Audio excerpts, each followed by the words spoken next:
solve 2 sine x minus 1 equals 0. Okay, to do this, we need to solve for the sine of x. We need to isolate it, so we need to get everything on the other side. So the first thing, we want to add 1 to both sides, so get 2 sine of x equals 1, and then divide both sides by 2. Okay, so basically what we're looking for is the angle, so x represents the angle for which the terminal point, the y-coordinate, because we're talking sine, and remember sine is the y-coordinate of the terminal point, is 1/2. So now you're going to have to do this by memory on the test, but just for this exercise, let's look at the unit circle, just to remind ourselves where this is. So as we look at the unit circle, notice that there are 2 places where the sine of x is positive, and where it's 1/2, a positive 1/2, and that's right here and right here on the unit circle. It's in the first and second quadrant because that's where sine is positive. So we look at those angles. So the first angle is x equals pi over 6. So right there.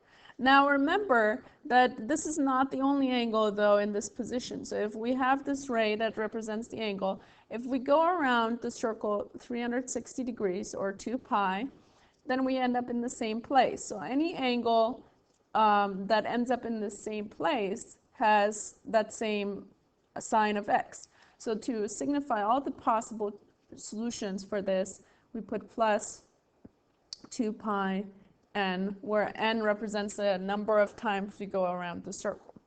Now the second solution here, it happens at 5 pi over 6. It's on the other side, it's in the second quadrant. So x equals 5 pi over 6. And again, if you notice, we have this ray right here, but again, as we go around the unit circle 360 degrees and end up in the same place, it's a new angle, same solution. So we need to again make certain that we include that in our solution. So we add 2 pi and in this case 2. So those are our 2 answers for this problem. Now the second problem is slightly harder, just in the sense that now you have to factor. It's a quadratic type of equation.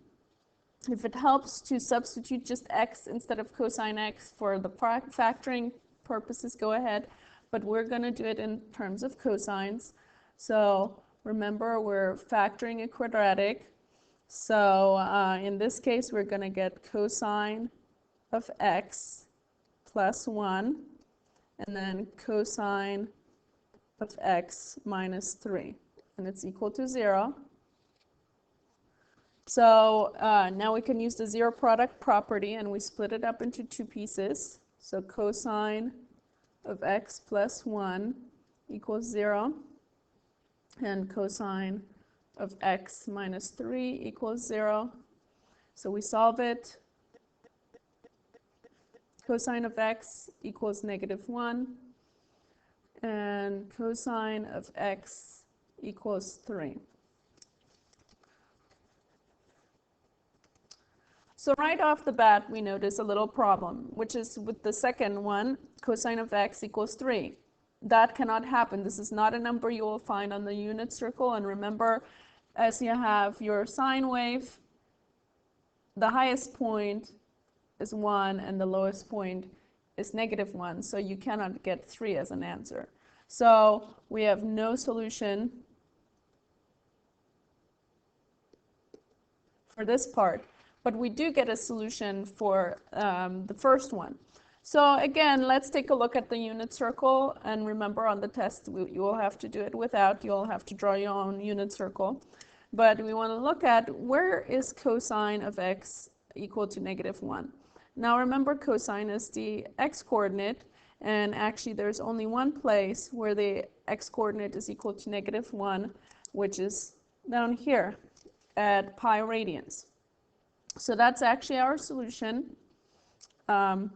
X equals pi But just as we talked before, this is technically not the only solution, but in that position, that's the only position that we can find this in.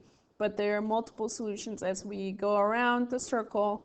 So to signify this, we put plus 2 pi n. And that will give us all possible solutions for that particular angle.